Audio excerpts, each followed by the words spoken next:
محدثة بدعة وكل بدعة ضلالة وكل ضلالة في النار.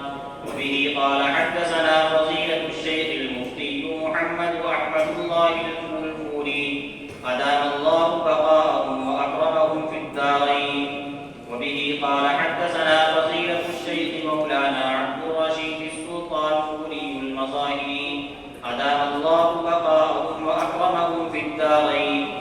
قال فضيلة الشيخ المفتي محمد أحمد الله الفلفولي حدثنا أبي فضيلة الشيخ مرسل الأمة المفتي محمد عبد الله الفلفولي تغمده الله بغفرانه ورفع درجاته.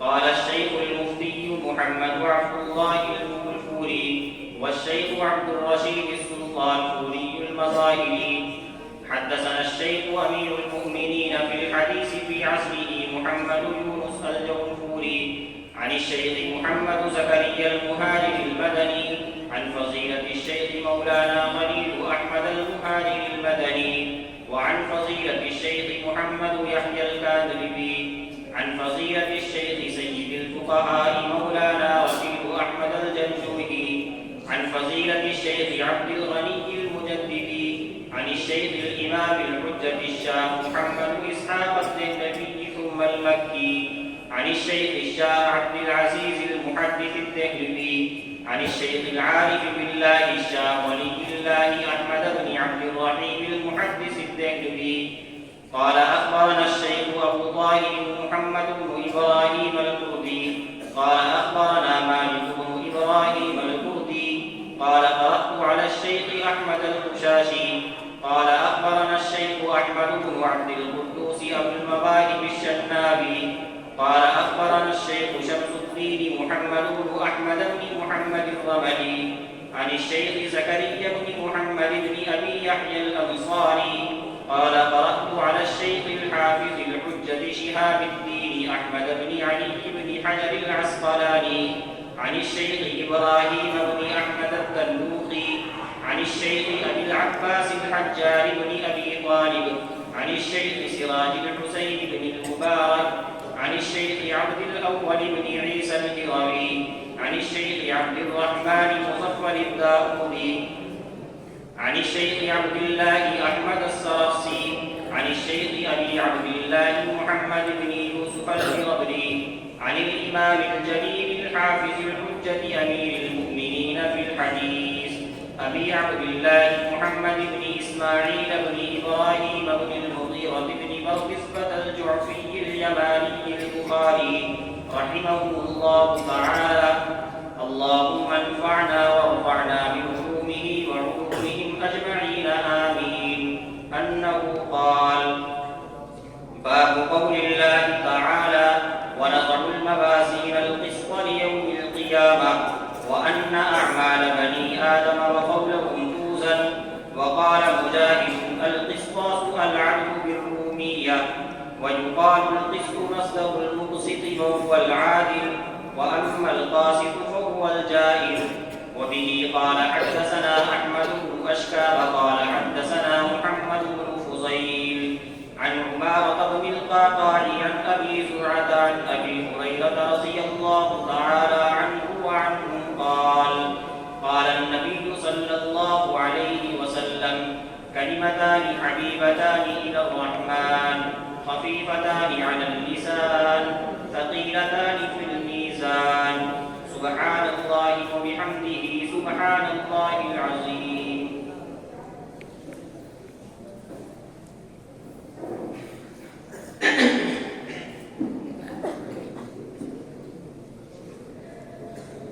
أعوذ بالله من الشيطان الرجيم. بسم الله الرحمن الرحيم.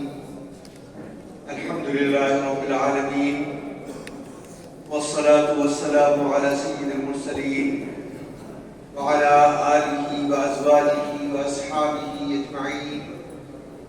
أما بعد، فقد قال الله تعالى في كتاب الحكيم: وكذلك أوحينا إليك روحا من أمرنا ما كنت تدري ما الكتاب ولا الإيمان ولكن جعلناه نورا نهدي به من نشاء من عبادنا إنك لتهدي إلى صراط مستقيم. رب اشرح لي صدري ويسر لي امري واحلل عقدة من لساني يفقهوا قولي صدق اللہ العظیم. حضرات علماء کرام اور طلباء عزیز اور قریب و بعید سے تشریف لائے مہمان کرام، جیسا کہ آپ جانتے ہیں کہ یہ کوئی عام جلسہ یا اجتماع نہیں، بلکہ یہ درس بخاری کی مجلس ہے، ختم بخاری کی مجلس ہے. یہاں پر حضرات اساتذہ کرام بھی موجود ہیں، کیونکہ فطرت ہے کہ آدمی اپنی محنتوں کا پھل دیکھنا چاہتا ہے. تو اساتذہ کرام آپ کو دعائیں دینے کے لیے، اپنی محنتوں کا پھل دیکھنے کے لیے، آپ کے لیے مستقبل کی تمناؤں کے ساتھ یہاں پر تشریف لائے. طلباء عزیز موجود ہیں جو اس سال فارغ ہو رہے ہیں. ظاہر ہے کہ ذہنوں میں مستقبل کے منصوبے ہیں، عزائم ہیں، اور وہ کارگاہ عمل کی طرف پاور رکھا ہے. عامت الناس تشریف لائے کہ ختم بخاری کی مجلس ہے کہ تاکہ دعا کے اندر شریک ہو سکے. ان کے ذہنوں میں دعا کی قبولیت کا یقین ہے، آرزویں ہیں، تمنائیں ہیں. ان کی یہ آرزویں، یہ تمنائیں، یہ قبولیت کا یقین جو ہے یہ کوئی بے سبب، یہ بے دلیل نہیں ہے، بلکہ اس کی دلیل خود حضرت امام بخاری رحمہ اللہ نے فراہم کی. فرماتے ہیں کہ جعلتہ بینی و بین اللہ حجۃ، میں نے اپنی اس تعلیم کو اپنے اور اپنے اللہ کے درمیان حجت بنا دیا.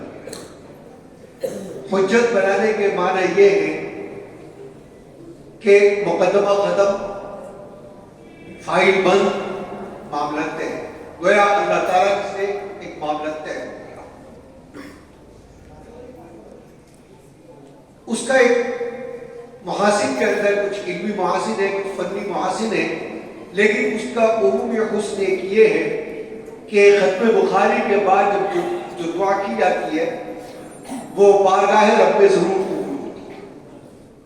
اس کی قبولیت اللہ کے یہاں اس حجت کے تحت وہ مقدر ہے.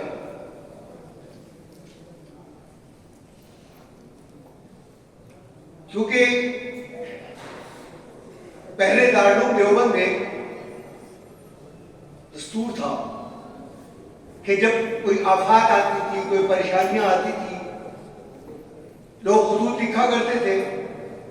عمومی آفات بھی آیا کرتی تھی، تو 10 20 50 خطوط جب جمع ہو گئے یا مسلمانوں پر کوئی عمومی آفت آئی تو اساتذہ اور طلباء کرام سب جمع ہو جایا کرتے تھے اور ختم بخاری کیا کرتے تھے. ایک تو وہ ہے جو درسن چل رہی ہے، ایک اس خاص طور پہ اس لیے، اور اللہ تعالیٰ اس کے نتیجے میں وہ جمع اس کو رفع کر دیا.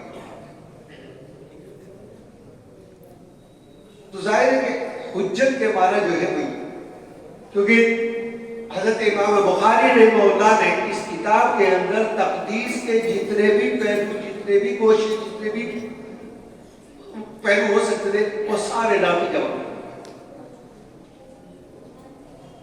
پہلی بات تو یہ کہ یہ کلام رسول صلی اللہ علیہ وسلم. ظاہر ہے کہ اس کے ہر لفظ میں، ہر حرف کے اندر تقدیس کے سمجھے کہ دریا موجود ہے، اور اس کو مدبر کرنے والی شخصیت حضرت امام بخاری رحمہ اللہ جیسی شخصیت ہے،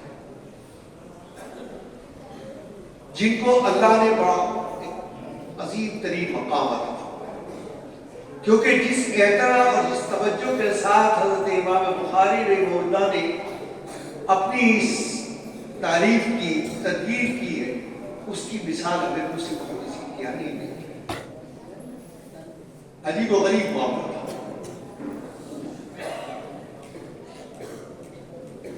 حضرت امام بخاری رحمہ اللہ کو جب کوئی حدیث ملتی تھی تو اس کو ہر طریقے پر جانچتے تھے, پرکھتے تھے. ان کی اپنی کچھ شرائط تھی, اپنی کسوٹی تھی, اس پر جانچتے پرکھتے تھے. اور جب کسی درجے میں اطمینان ہو جاتا تھا تو پھر اس کے بعد غسل فرماتے, اور غسل فرمانے کے بعد 2 رکعت نفل, اور اللہ تعالیٰ سے شرح صدر کی دعا مانگتے تھے. جب شرح صدر ہو جاتا تھا تو رجسٹر اٹھا کے حرم مقدس میں تشریف لے جاتے اور وہاں بیٹھ کر اس کا اندراج کرتے. گویا اگر ہم دیکھیں تو حدیث بخاری شریف کے اندر کم و بیش 7,000 احادیث ہیں جو کئی لاکھ احادیث سے منتخبات ہیں. مقررات کو نکال دیا جائے تو 4,500 احادیث, جس کا حاصل یہ ہوا کہ 7,000 مرتبہ تو غسل کیا گیا, 14,000 رکعتیں ادا کی کم و بیش, 7,000 مرتبہ دعائیں کی گئی, 7,000 مرتبہ جا کر حرم مقدس میں اس کی کتابت کی گئی. ظاہر تقدیسی تو یہ حجت نہیں بنے گی تو پھر کون سی کتاب حجت بنے. اسی لیے وعدہ ہے اللہ تعالیٰ کہ اس کے بعد جو دعا کی جاتی ہے وہ قبول ہوتی ہے, اور 1350 سال کا امت کا تعامل اس بات پر شاہد عدل ہے. تدوین حدیث کے تعلق سے محدثین کے یعنی سمجھیے کہ متقدمین سے لے کر متاخرین تک فنی اعتبار سے 2 طبقات سے تعلق رکھتے ہیں. ایک طبقہ وہ ہے کہ جنہوں نے اپنی محنتوں کا مرکز اور محور جو ہے وہ سنن کو بنایا اور اس پر محنت کی. دوسرا طبقہ وہ ہے جس نے اپنی سرگرمی عمل کا موضوع جو ہے وہ جوامع کو قرار دیا اور اس پر محنت کی. تو اصولی اعتبار سے پہلے ہمیں یہ جاننا ضروری کہ سنن کے میں اور جوامع کے اندر فرق کیا. سنن اس مجموعے یا حدیث کو کہا جاتا ہے یا اس پر اطلاق ہوتا ہے کہ جس میں عملی احکام سے متعلق فقہی احادیث کی ترتیب و ترتیب اس نہج پر کی گئی ہو کہ کتاب الطہارت سے لے کر کتاب الفرائض تک تمام کا احاطہ ہو. اور جوامع کا اطلاق جو ہے وہ اس مجموعے احادیث پر ہوتا ہے جس میں 8 ابواب شامل ہیں. وہ ہے یہ محدثین کی اس طرح ہے. عقائد و احکام ہے, سیر و آداب ہے, تفسیر و مناقب ہے, اشراط الفطر ہے. یہ 8 ابواب اس کے اندر شامل ہیں. تدوین کے دور اول سے لے کر اور بعد تک ایک تعامل جماعت محدثین کے اندر رہا ہے کہ سنن کا آغاز وہ کرتے ہیں کتاب الطہارت سے اور جوامع کا آغاز کتاب الایمان سے ہوتا ہے. گویا یہ ایک اصول, ایک ضابطہ, ایک قاعدہ معین کا محدثین کی ہے.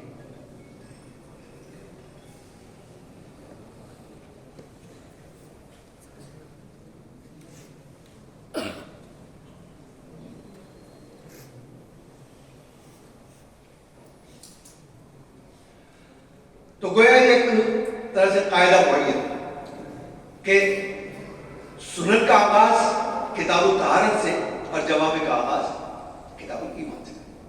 دونوں طبقات کا اپنے اپنے درائج بڑے مضبوط درائج ہیں. اصحاب سنن جو دلیل پیش کرتے ہوئے کہتے ہیں کہ تمام احکام شریعت کا اصل مرجع اور اصل ماخذ جو ہے وہ قرآن کریم ہے, اور قرآن کریم لا یمسہ الا المطہرون, قرآن کریم کو مس کرنا اور چھونے کے لیے طہارت کا ہونا جو ہے وہ شرط اول ہے اور لازم مضمون قرآن۔ اس کے علاوہ دوسری جگہوں پر ترغیبی آیات آتی ہے جس سے طہارت کا مقدم ہونا معلوم ہوتا ہے ایمان، جیسے ان اللہ یحب التوابین و یحب المتطہرین، بس یہاں کا پتہ ہے۔ رسالت مآب جناب محمد رسول اللہ صلی اللہ علیہ وسلم نے صحابہ کرام کی جو تربیت کی اس میں خاص طور پر پاکیزگی اور نظافت اور نظافت کو خاص اہمیت دی۔ النظافت من الایمان، الطہور شطر الایمان، اور اس طرح تو جس سے ثابت ہوا کہ طہارت جو ہے وہ ایمان پر مقدم ہے۔ اور عقلی طور پر بھی یہ کہتے ہیں کہ یہ قرین عقل ہے، اس لیے کہ جب کسی پاک ظرف سے تعلق قائم ہونا ہے تو پہلے خود کو پاک ہونا چاہیے۔ بھارت یہ اصحاب سنن کی دلیل، اصحاب جماع میں دلیل پیش کرتے ہیں ان الذین آمنوا وعملوا الصالحات، کہ قرآن کریم میں جہاں جہاں بھی ایمان اور عمل کا مجموعی اعتبار سے ذکر آیا ہے وہاں یہی ترتیب کہ ایمان مقدم ہے، عمل بعد میں۔ عمل کتنا بھی عظیم ہو، کتنا بھی ارفع ہو، کتنا بھی اعلیٰ ہو، کتنا بھی منفعت بخش ہو، لیکن اگر اس کا مدار ایمان پر نہیں ہے تو بارگاہ رب میں اس کی کوئی وقت اور کوئی قبولیت نہیں۔ گویا بارگاہ رب میں قبولیت کے لیے عمل کا ایمان پر موقف والے ہونا ضروری ہے، ایمان جو ہے وہ عمل کے لیے موقف ہے۔ تو بہرحال یہ دونوں طبقات کے اپنے اپنے دلائل ہیں۔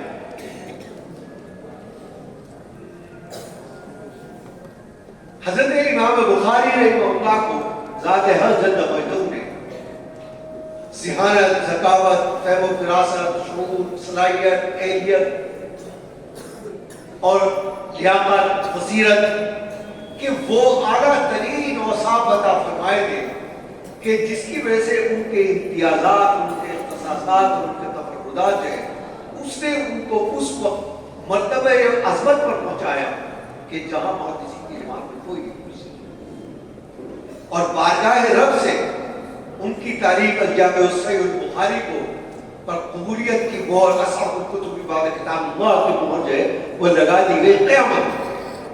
یہ ان کا مقصد ہے، ان کے اپنے تفردات ہیں۔ انہوں نے اپنی تعریف کا آغاز متعین دستور اور متعین قاعدے کے مطابق کتاب الایمان سے نہیں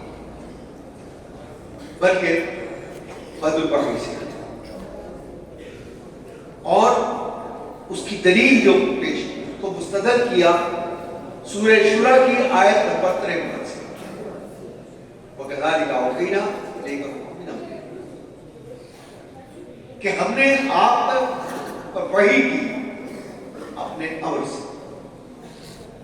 وہ یہاں قرآن کریم کو روح سے تعبیر کیا کہ کائنات کی روح جو ہے وہ کلام اللہ ہے۔ ماں کنت تدری ما الکتاب والایمان، آپ اس سے پہلے یہ نہیں جانتے تھے کہ کتاب کیا ہے اور ایمان کیا ہے۔ یہاں پر ایک تفصیلی نقطہ ذہن میں رکھنے کی ضرورت ہے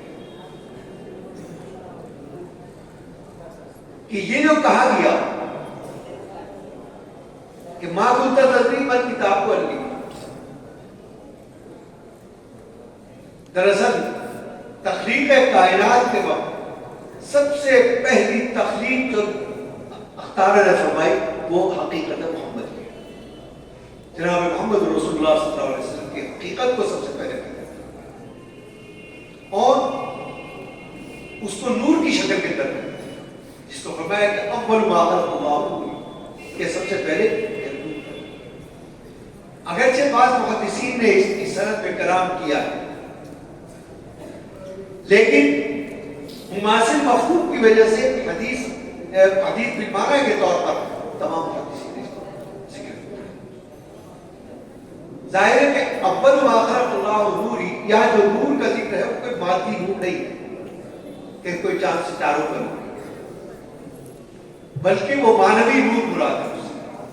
اور معنوی انوارات میں بھی سب سے زیادہ اعلیٰ اور ارفع اور بلند ترین ایک جو نور ہے وہ نور علم.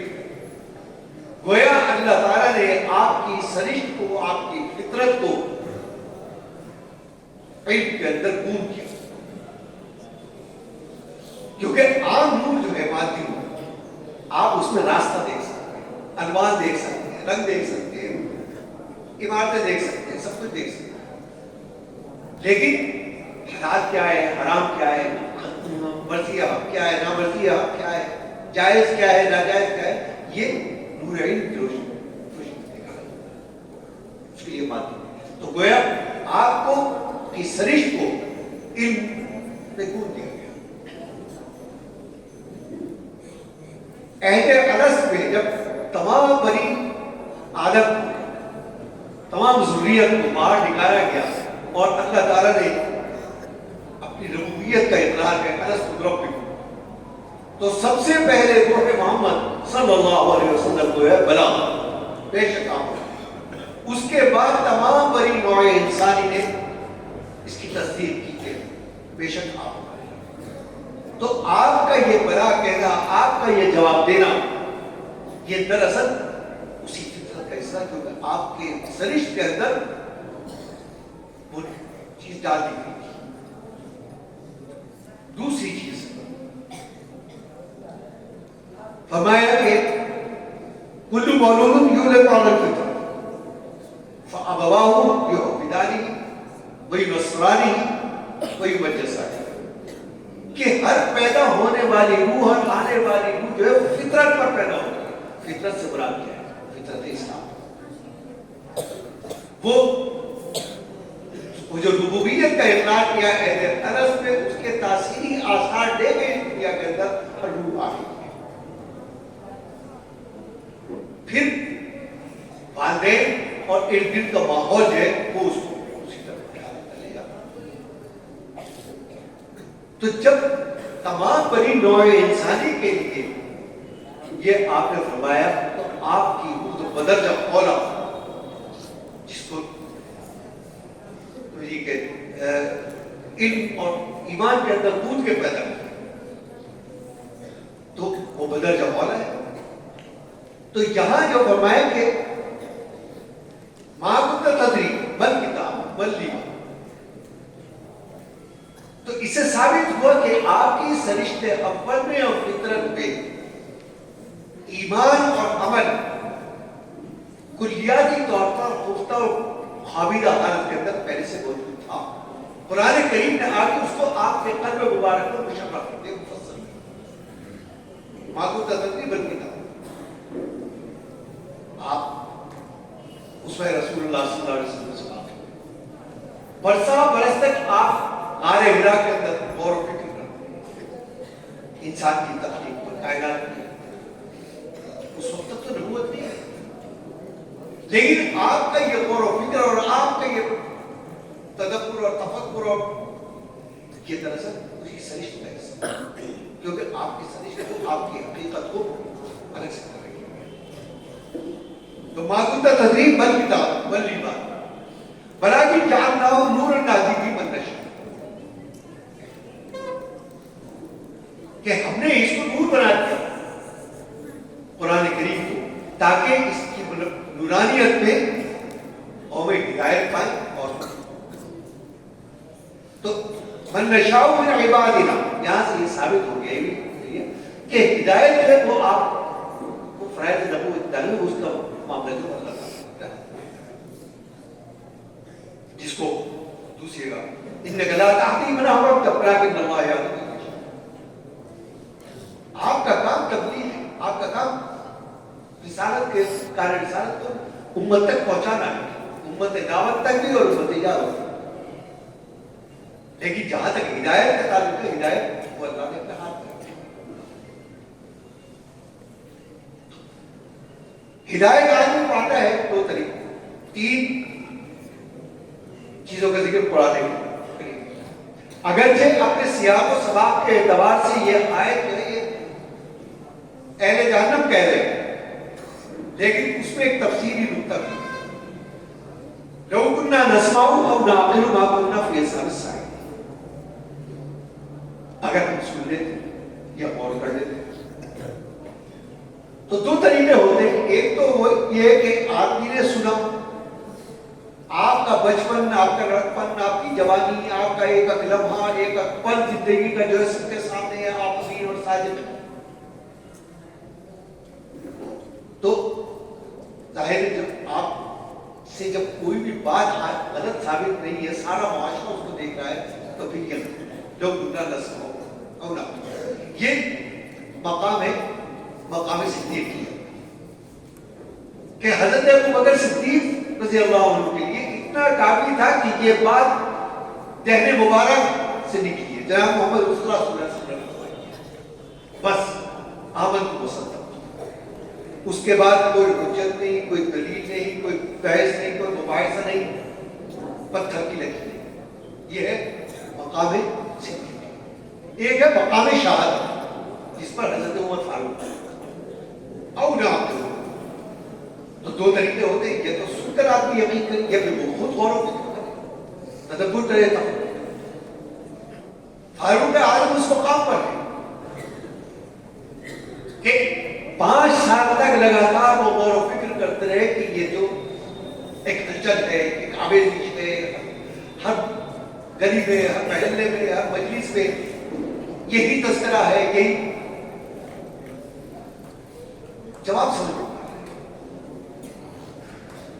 اور اقدام کار کے جھنجھلاہٹ جو ہے یہ غصے میں تبدیل ہو گئی، اور آپ نے فیصلہ کر لیا کہ بس آج اس دوسرے سے بتاؤں، اور وہی وقت ہے کہ جب پورے ایمان نے آپ کے قلب کو بتایا اور جناب محمد رسول اللہ صلی اللہ علیہ وسلم کی وہ دعا قبول ہوئی کہ اے اللہ یہ تو ابن الحکم سے یا ابن الخطاب سے ایمان اسلام کو عزت دیتا، ابن الحکم کے نصیب میں ایمان نہیں تھا، لیکن ابن الخطاب کے تیسرے وہ ہے جو اصحاب الصعید، جس میں ابن الحکم ابو جہل کہ ظاہر ہے کہ آپ نے جو دعا فرمائی کہ یا ابن الخطاب یا ابن الحکم، تو اس کا مطلب ہے کہ سحارت میں، فراست میں، سوجھ بوجھ میں دونوں کا لگے، ابھی تو آپ جرت میں اثر و رسول راتوں کو نکلتا تھا،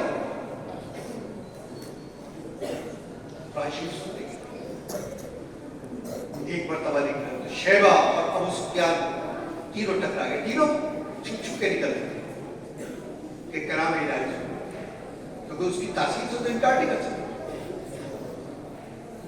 دونوں نے اپنی تعبیر پیش کی، شیبہ نے بھی پیش کی، ابو سفیان نے بھی، میں یہاں جا رہا تھا، میں وہاں جا رہا تھا، میں فلاں جگہ سے آ رہا تھا۔ ابو جہل نے یہ نہیں کہا، ابو جہل نے کہا کہ میں صرف سنوں، قرآن سننے کے لیے آیا۔ تو شیبہ نے پوچھا کہ جب قرآن سننے کے لیے آئے تھے اور تم اس کی تاثیر کو مانتے ہو تو اسلام کو بھی قبول کر لیتے۔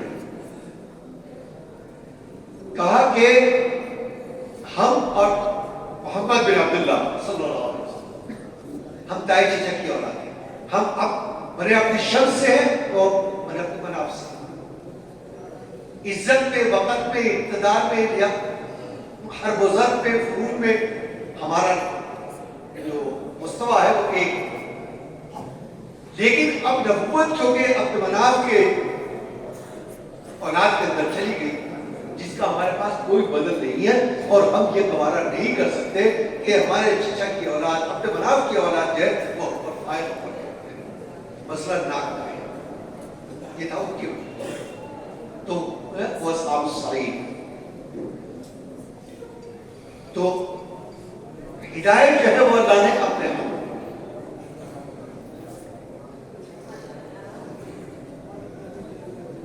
امام بخاری کے یہ تبرک کہ انہوں نے اپنی کتاب کا آغاز جو ہے وہ بدء الوحی سے کتاب الایمان سے، نہیں، جو عنوان قائم کیا اور اس کے بعد جو ترجمہ الباب ہے، کیف کان بدء الوحی الی رسول اللہ صلی اللہ علیہ وسلم، تو اس ترجمہ الباب کا تقاضا تو یہ تھا، محدثین کے یہاں معروف یہ ہے کہ اگر ان کی فقاہت دیکھی ہو امام بخاری کی تو ان کے ترجمہ الباب اس کے اندر باب، تو اس ترجمہ الباب کا عقلی اور منطقی تقاضا تو یہ تھا کہ وحی میں کسی شعبے سے کوئی حدیث نہیں کرا، کیونکہ عنوان کیا قائم کیا تھا بدء الوحی، تو عقلی تقاضا کیا ہے کہ وحی کا کوئی شعبہ، لیکن وہاں وحی نہیں، وہاں لے کر انما الاعمال بالنیات۔ اب سوال پیدا ہوتا ہے کہ وحی کے درمیان اور نیت کے درمیان کیا فرق؟ وحی فعل ربانی ہے اور نیت جو ہے وہ فعل انسانی، ظاہر تو کوئی رب نہیں ہے، لیکن یہاں امام بخاری کی فراست و ذہانت اور بصیرت نظر آتی ہے، بہت اعلیٰ ہے، اور تبدیل اوقاف کی جو خوبصورتی ہے، فرمایا کہ دونوں کے درمیان بڑا اہم ربط ہے، اس لیے کہ وحی ربانی سے شریعت کا آغاز ہوتا ہے اور نیت سے عمل کا آغاز ہوتا ہے، اور تمام عمل کی قبولیت کا مدار وہ نیت ہے۔ دوسری چیز میں انما الاعمال بالنیات، بڑی یہ بھی بڑی عجیب ہو گئی، حالانکہ اور بھی حدیث اور بیان ہے، لیکن اس حدیث کا تعلق جو ہے وہ انسان کے قلب سے شروع ہوتا ہے اور فروغ انسانیت تک، کائنات تک یہ اثر انداز ہوتا ہے۔ وہ کیسے ہوتا ہے؟ میں کہ جب انسان کی نیت درست ہوتی ہے تو اس کی حقیقت سے ہو جاتی ہے، جب نیت درست ہوئی تو حقیقت سے، اور جب حقیقت سمجھ گئی تو عقیدہ درست ہو، اور جب عقیدہ درست ہو گیا تو خود بخود اعمال درست ہو گئے، اور اعمال کی درستگی کا نام ہی فروغ انسانیت۔ گویا ایک انسان کی ذات سے، تو یہ امام بخاری کا تفکر ہے کہ انہوں نے اپنی کتاب کا آغاز کیا۔ اب اس کے بعد جو ہے مادہ شریعت سے پہلے متعارف کرنا کہ اصل چیز وہی الہی ہے، وہ مادہ شریعت، کیونکہ اصول بھی یہ ہے کہ مادہ مقدم ہوتا ہے شکل مؤخر ہوتی ہے، پہلے مادہ ہوگا پھر اس کو آپ ایسے سمجھنے سے ایک پڑھائی ہے، پڑھائی اس لکڑی کے مادے سے بہت ساری چیزیں بنا رہا ہے، اس سے وہ ٹپائی بھی بنا رہا ہے، بیس بھی بنا رہا ہے، بیڈ بھی بنا رہا ہے، الماری بھی بنا رہا ہے، سب بنا رہا ہے، لیکن ظاہر ہے کہ آپ ٹپائی سے صوفے کا کام نہیں لے سکتے، صوفے سے الماری کا کام نہیں لے سکتے، الماری سے بیڈ کا کام نہیں لے سکتے، تو نام بدلا، کام بدلا، کام بدلا، نام بدلا، آپ بدلا۔ اسی طرح سے مادہ شریعت ہے، یہی مادہ شریعت ہے جو تمام ابواب کے اندر مختلف شکلوں کے اندر آتا ہے۔ کتاب ایمان کے اندر بھی یہی نمایاں ہو رہا ہے مادہ شریعت، کتاب صلاۃ کے اندر بھی یہی ظہور کر رہا ہے، اور تمام ابواب کے اندر یہی مادہ شریعت ہے جو گھوم پھر کر اور شکل بدل کے آ رہا ہے، لیکن احکام تبدیل ہوتے ہیں۔ تو لہذا امام بخاری نے سب سے پہلے مادہ شریعت کو متعارف کرایا۔ اب اس کے بعد اگلا قدم، اگلا مرحلہ جو ہے وہ ایمان کا ہے، یہ ترتیب بین الابواب امام بخاری کے یہ تخصصات۔ اب اگلا مرحلہ کتاب الایمان۔ ایمان کے دو حصے، ایک اقرار باللسان اور ایک تصدیق بالقلب۔ گویا اقرار باللسان کے بعد ایک انسان جو ہے وہ دائرہ اسلام میں داخل ہو جاتا ہے اور وہ امت محمدیہ کا فرد کہلانے کا اجاز ہوتا ہے۔ لیکن جہاں تک عمل کا تعلق ہے، عمل کا تعلق اقرار اقرار باللسان طرف سے کسی حقیقت کو مان کر اس کا اعتراف کرنے اعتراف تو کر لیا لیکن مسلمان تو ہو گئے مومن نہیں ہو. جیسا کہ آیت نازل ہوئی کہ عرب کے ایک بادیہ نشینوں کی جماعت آئی اور جناب محمد رسول اللہ صلی اللہ علیہ وسلم کے ہاتھ پر ایمان اسلام اور اعلان کیا کہ ہم ایمان لے آئے. تو نازل قالت الاعراب آمنا لم تؤمنوا ولكن قولوا اسلمنا ولما يدخل الايمان في قلوبكم لا يدخلون کہ یہ عرب کے بدو کہہ رہے ہیں کہ ہم ایمان لے آئے. اس سے کہیں کہ ایمان نہیں لائے, ہم یہ کہیں کہ ہم اسلام لے آئے, ہم نے اطاعت ہم نے خبرداری کا اقرار کیا.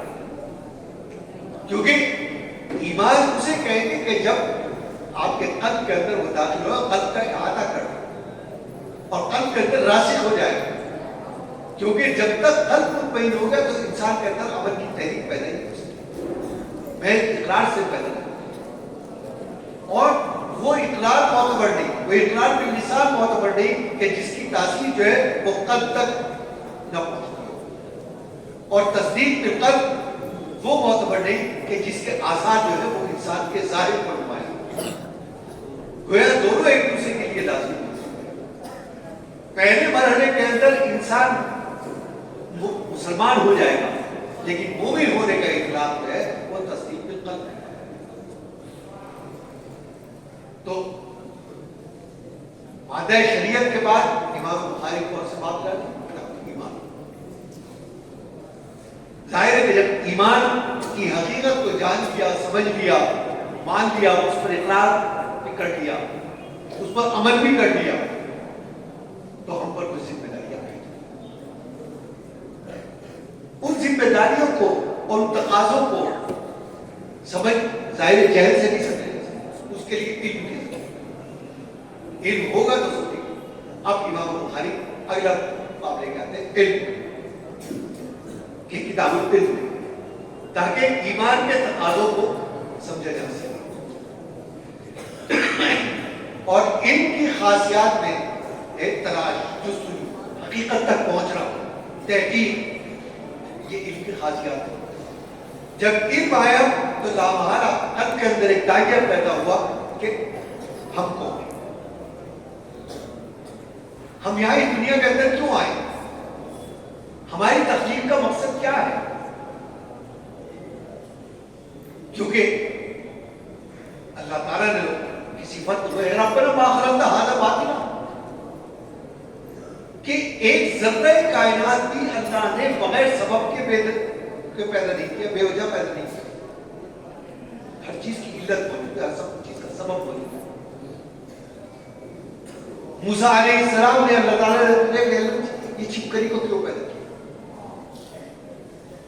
تو جواب ملا کہ چھپکلی بھی مجھ سے یہ سوال کرتی کہ موسیٰ کیوں پیدا کیا. نہ موسیٰ کی تخلیق چھپکلی کے سمجھ میں آ سکتی, نہ چھپکلی کی تخلیق موسیٰ کی سمجھ. تو سوال یہ کہ ہماری تخلیق کا مقصد کیا ہے. تو جب اللہ نے ایک ذرہ کائنات بھی بے سبب پیدا نہیں کیا, تو وہ مخلوق کہ جس کے بارے میں 4 چیزوں کو گواہ بنا کر احسن تقویم کر والتین والزیتون وطور سینین وهذا البلد الذي لقد خلقنا الانسان في احسن تقویم, تو اس احسن تقویم کو بے سبب کیسے کرنا. یہ مسخر کائنات, یہ افضل کائنات, یہ خلیفۃ اللہ فی الارض جاعل فی الارض خلیفہ, اس کو بھی بے سبب. تو اس کا مطلب ہے کہ یہ اعلیٰ ترین مخلوق جو پیدا کی گئی, تو اس کا مقصد بھی اعلیٰ ہونا چاہیے, بندے کا تقاضا.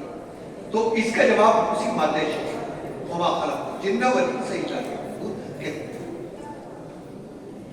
تمہیں عبادت کی.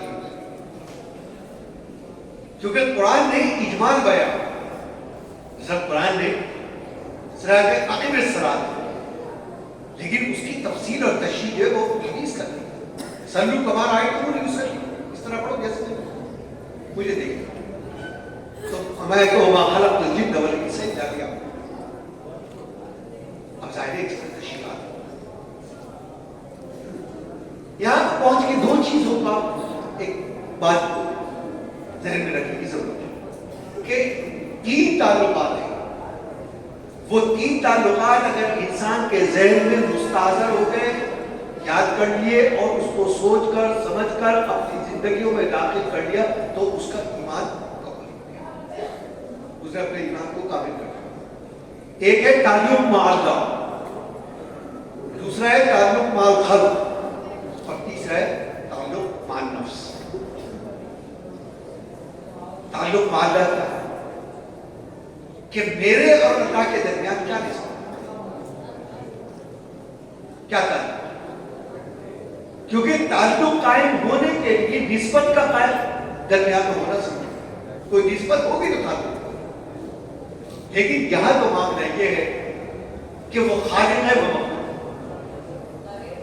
وہ مالک ہے، وہ غلام،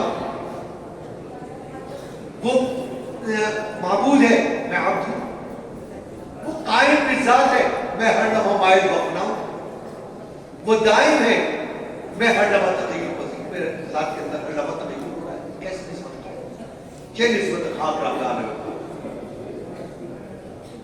تعلق قائم نہیں ہو سکتا. تو یہاں بھی گویا عقل آگے عاجز آ گئی کہ ہم اس تعلق کو قائم نہیں کر سکتے، جب سوچ سکتے ہیں. یہاں بھی اسی مادہ شریعت ہے رہنمائی، وَاعْتَصِمُوا بِحَبْلِ اللَّهِ جَمِيعًا. کیونکہ اللہ تعالیٰ کی صفات کے اندر صرف صفت کلام وہ ہے کہ جس کے ذریعے سے اللہ تعالیٰ سے نسبت قائم ہو سکتی.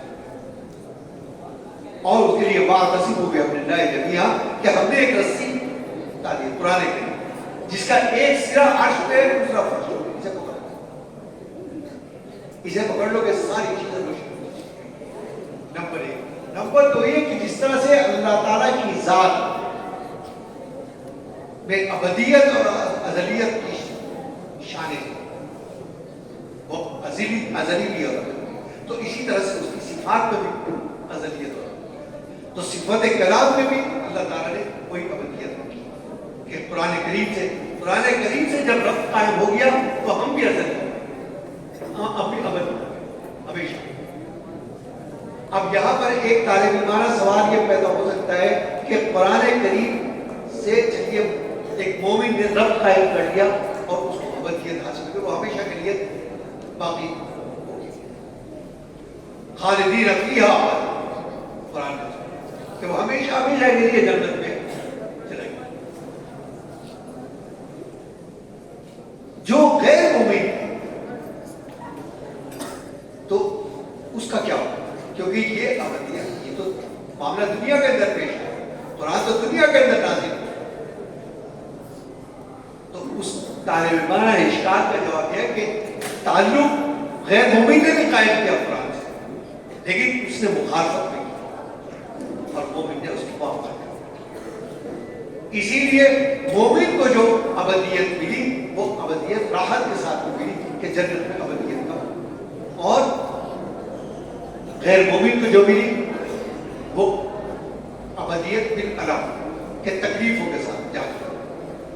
اس کو ایک مثال سے آپ یہ سمجھ لیں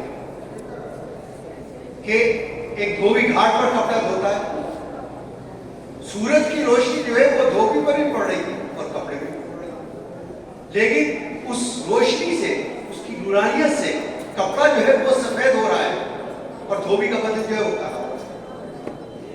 یہ کیا ہے؟ یہ دراصل استعداد کی بات ہے. کپڑے میں سفید ہونے کی استعداد موجود ہے، وہ سفید ہوتا ہے، اور دھوبی کے بدن میں کالا ہونے کی استعداد ہے. تو لہٰذا تو تعلق مادہ، جب تعلق مادہ قائم ہوا تو عبادات تو اب امام بخاری کی تفردات میں آپ دیکھیں کہ اب امام بخاری عبادات کریں، کتاب الطہارت لائے، کتاب الاذان لائے، کتاب الصلاۃ و متعلقات لائے، کتاب الزکوٰۃ، کتاب الصیام، کتاب الحج، کتاب الصیام اور اس کے متعلق. تو کہاں سے شروع کیا تھا؟ مادہ شریعت سے.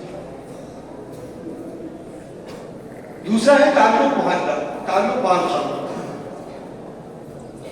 کہ ہمارا آپس میں کیا تعلق ہونا چاہیے خلق کے ساتھ. انسانیت کا بنی نوع انسانی کا مزاج اللہ نے اور فطرت بنائی ہے کہ وہ اجتماعیت پسند ہے. ہم اپنی نوع سے اپنی جنس سے الگ ہو کر رہ نہیں سکتے. انسان ویرانے کے اندر زندگی نہیں گزار سکتا، بلکہ تنہا رہنا جو ہے وہ اس کے لیے اذیت ناک. یہ جب کسی کو بہت خوفناک سزا دی ہوئی ہے تو اسے قید طرح کی سزا اس کے آثار موت کر گویا اجتماعیت کے ساتھ رہنا جو ہے وہ ہماری فطرت کا لازمی تقاضا ہے، اس کے بغیر زندگی تو یہ اور ظاہر ہے کہ یہ اجتماعیت کہاں سے چلی کہ دو ایک مرد ایک نکاح سے متعلق ہوا پھر اس کے بعد نسل رشتے قائم ننیالی ددیالی سسرالی رشتے دار قائم پھر یہ رشتے داریوں میں بڑے تو یہ خاندان میں وسعت پائی بڑھتے چلے گئے خاندان بڑھتے چلے گئے جب خاندان بڑھے تو ایک برادری بنی پھر برادری بنی تو ایک قوم وجود میں آ گئی پھر قوم سے قبائل وجود میں آئے قبائل سے سلطنت وجود میں آئی ریاستیں بنی ممالک بنے لیکن یہ اجتماعیت چلی کہاں سے یا ایھا الناس انا خلقناکم من ذکر و انثی وجعلناکم شعوبا وقبائل لتعارفوا تو یہ اجتماعیت اور اجتماعیت کا بنیادی تقاضا یہ ہے کہ ہمارے آپس میں معاملات کیونکہ معاملات کے بغیر اجتماعیت قائم نہیں رہ سکتی. اللہ نے نظام ایسا بنایا کہ ہم ایک دوسرے کے سب ایک دوسرے کے محتاج ہیں کہ یہ قانون افضلیت اور قانون مفضولیت جو قرآن کا ہے کہ ایک ہی وقت میں وہ افضل بھی ہے ایک انسان اور ایک ہی وقت میں وہ مفضول بھی ہے. ہم نے علم دین حاصل کر لیا ہم پر عالم دین کی صحبت لگی لیکن لاکھوں علوم میں جس میں ہم جاہل ہیں جو ہم جانتے ہیں ہم دوسروں کے محتاج ہیں. اگر لکڑی کا کام ہوگا تو کس کو بلائیں گے بڑھئی کو بلائیں گے تو اس وقت میں افضل کون ہے افضل کو تو معاملات جو ہے وہ تب امام بخاری معاملات نکاح ہے طلاق ہے ہبہ ہے وراثت ہے تجارت ہے معیشت ہے معاشرت ہے یہ سارے ابواب آتے ہیں. تو تعلق مادہ کے ذہن میں عبادات آ گئی اور تعلق خلق کے ذہن میں معاملات آ گئے. اب ایک تیسرا تعلق ہے تعلق مع نفس کہ میرا اپنے نفس کے ساتھ کیا کیونکہ یہ ہمیں جو جسم عطا کیا یہ تو اللہ کی عطا اور اللہ کی امانت ہے. تو مجھ پر میری آنکھ کا بھی میری جان کا بھی حق پھر اس سے خالی میں آئیں گے تو والدین کا حق اہل کا حق رشتہ داروں کا قرابت داروں کا حق ہے پڑوسیوں کا حق ہے بستی والوں کا حق ہے پھر یہ فرصتیں پائے تو اہل وطن کا حق ہے پھر یہ اور وسیع ہوئے تو ممالک کا حق ہے. لیکن چلا کہاں سے نفس سے ذات تو نفس سے ذات سے چلا اور وعدہ تو یہ ہے تعلق باللہ ہوا تعلق بالخلق اور تعلق بالنفس. گویا ان تعلقات کو جس نے سمجھ لیا پہچان لیا اور اپنی زندگی میں داخل کر لیا اس نے اپنی ایمان کو مکمل کیا. تعلق باللہ کو پہچان لیا تو عبادات اس کو مکمل کیا. تعلق بالخلق کو جان لیا تو اس کے معاملات درست ہو گئے اور تعلق بالنفس کو پہچان لیا تو اس کو یہی کی چیز ہے اور جس نے کیوں کو نہیں اس نے ایمان.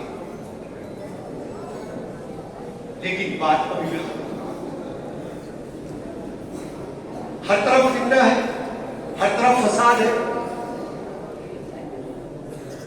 معاملہ اللہ کا حق ادا کرے تو کیسے کرے معاملات کرے تو کیسے کرے حقوق کی ادائیگی کرے تو کیسے کرے. ہر طرف فتنہ ہے ہر طرف سب برابری کی ہے. خود ہماری ذات کے اندر فتنہ ہے کیونکہ اللہ تعالیٰ نے دو قوتیں ہمارے اندر رکھی ایک منفی قوت رکھی ایک مثبت. منفی قوت ہے نفس اور نفس کی فطرت رکھی وما هو لنفسه بالنفس نفس اللہ کی اگر اور زمین رکھا کہ وہ اس کو روکتا ہے، بتاتا ہے کہ یہ راستہ غلط ہے، یہ راستہ غلط ہے. اگر جائے گا تو زمین اس کو تو چکے لگاتا رہے گا. اب جس نے زمین کو مضبوط کر لیا، نفس کو کمزور کر دیا وہ کیا، اور جس نے نفس کو اپنے اوپر حاوی کر دیا اور زمین کو ختم کر دیا تو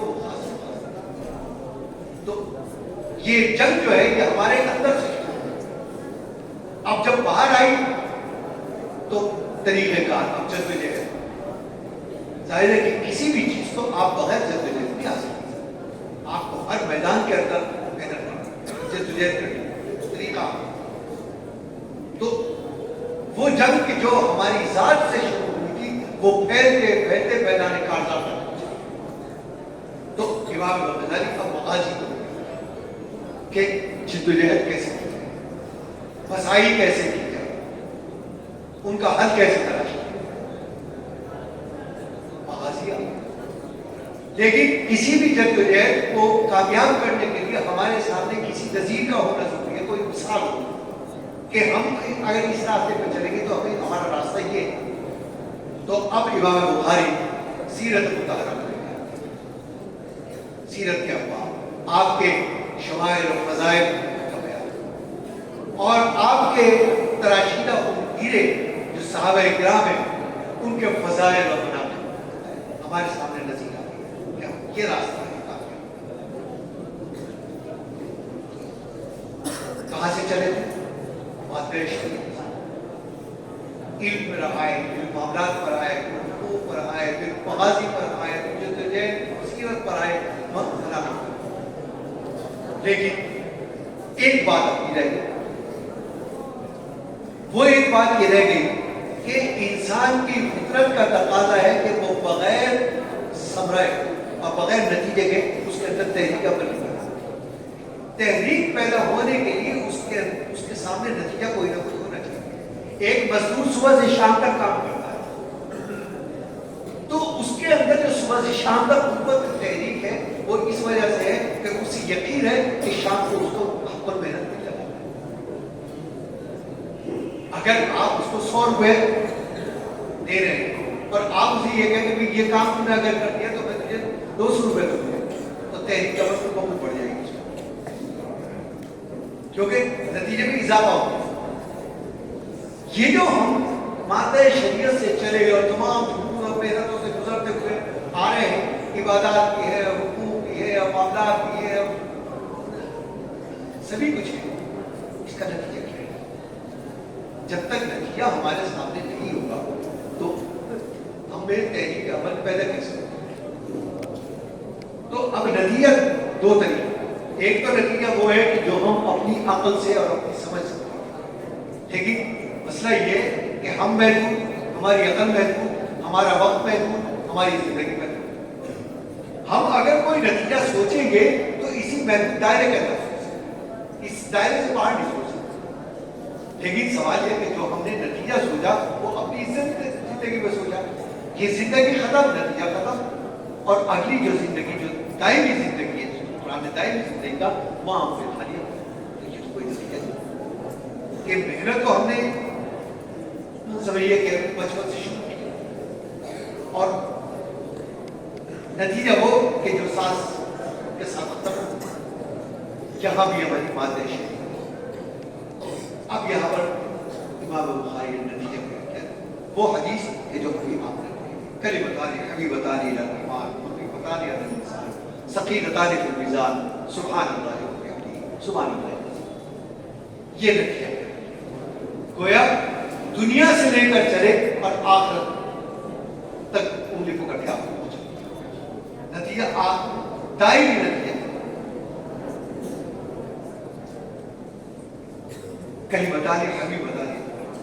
یہ دو کلمے اللہ کو بے حد پسند ہے، بے حد محبوب ہے، بے حد محبوب ہے. تو سارے ہی نام اللہ ہے،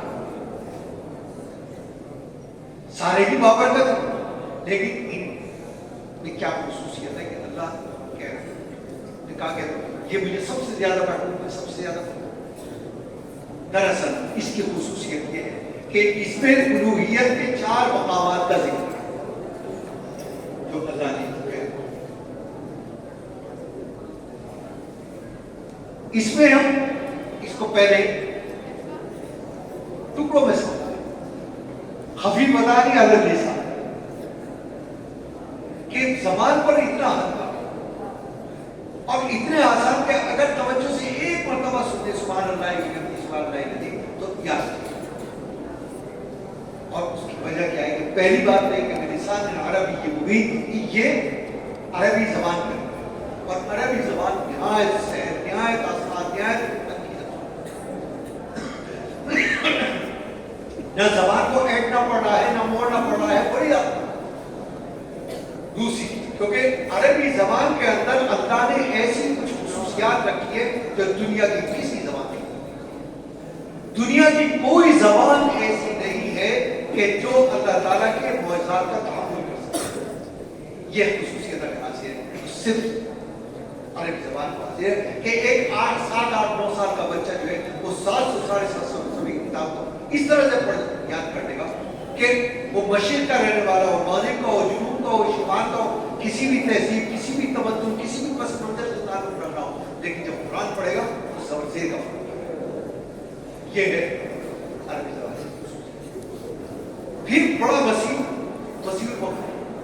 ایک تحقیق کے مطابق کہ جب آدم علیہ السلام کو اللہ تعالیٰ نے پیدا فرمایا وَعَلَّمَ آدَمَ الْأَسْمَاءَ كُلَّهَا, تو آدم علیہ السلام نے اس وقت لے کے قیامت تک آنے والی ہر اہم اور غیر عام چیز کے تمام چیزوں کے نام.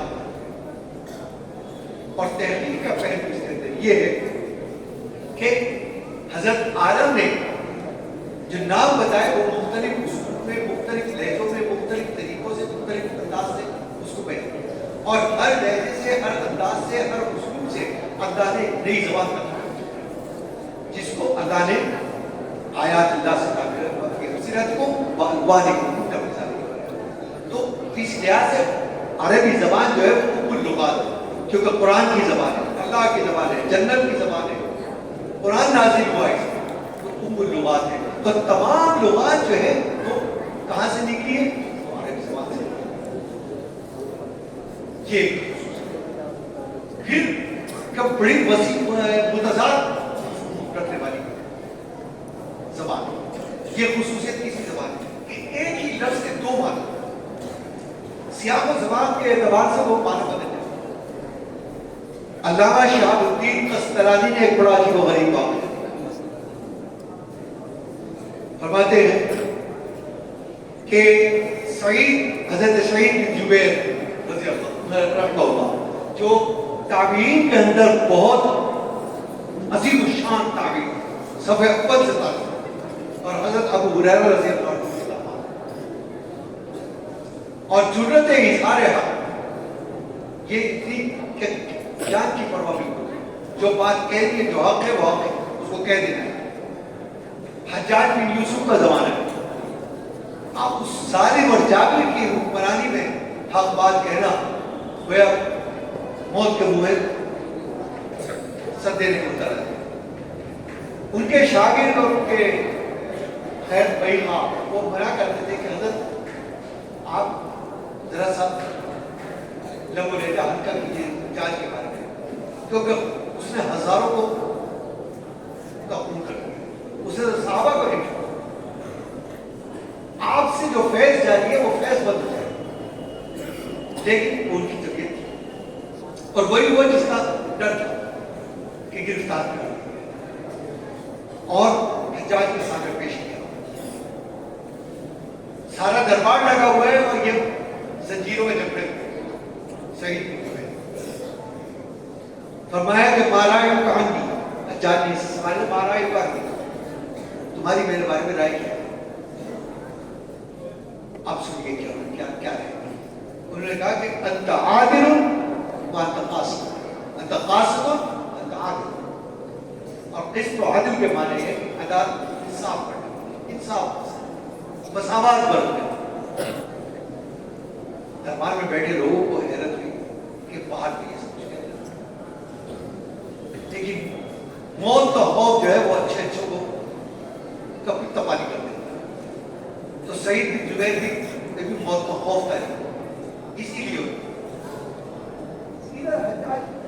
حجاج بن یوسف کی جو خصوصیت تھی وہ یہ تھی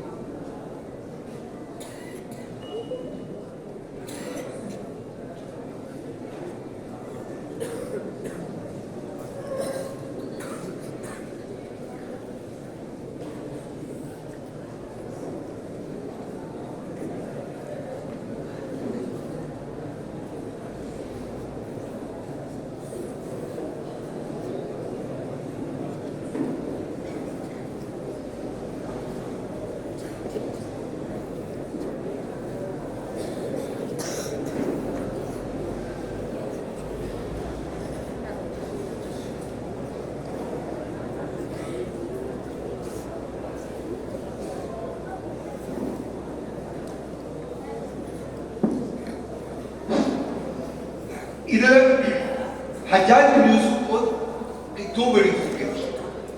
ایک خوبی تو یہ تھی کہ وہ عجمی الاصل ہونے کے باوجود عربی زبان و ادب پر اہل زبان کی طرف سے قدرت تھی. اس زمانے کے اندر دو ہی آدمی خطیب مشہور تھے کیونکہ عرب جلدی سے کسی کو قبول ہی کرتے زبان میں, لیکن دو ہی لوگوں کو مانتے تھے, یا حجاج بن یوسف یا حضرت حسن بصری. ان کی خطابت مشہور. تو ایک خوبی تو یہ تھی. دوسری خوبی یہ تھی حجاج کی کہ وہ مواقع قرآن پر اس کی بڑی گہری نظر تھی کہ کون سی آیت جو ہے اس کا سیاق و سباق کیا ہے, اس کا معنی کیا ہے, یعنی اس کے متضاد معنی کیا ہے. اس نے سوال کیا دربار سے کہ جانتے ہو اس نے سعید نے میرے بارے میں کیا کہا ہے.